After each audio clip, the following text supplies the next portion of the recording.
duplex. Matiende ni charge must be specific.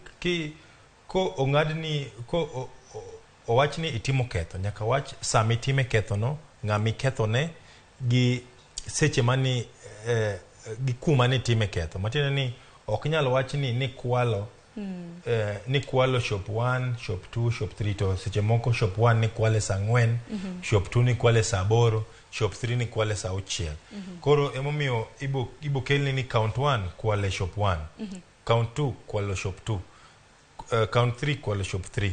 Alafu nitie gimiluongo ni alternative charge. Alternative charge en charge matin. Matin ni ka court ka prosecutor charge mamalo maduong' cha otame prove.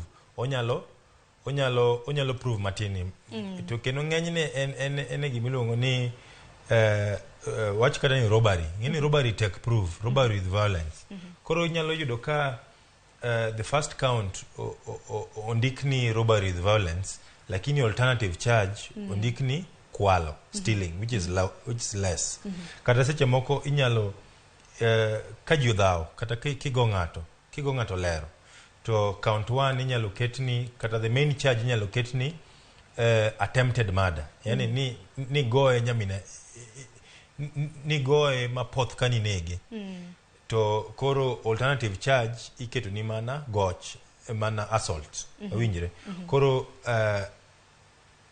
inyalo ndikni ketho, nyaka ndikni kendo ketho mondikni no nyaka bede sharia, kendo ginyalo bedo at least 8, I mean at most 8.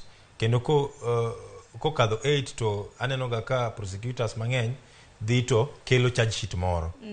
To every charge sheet nyaka bed gi case number. Matiende ni the process en ni kose maki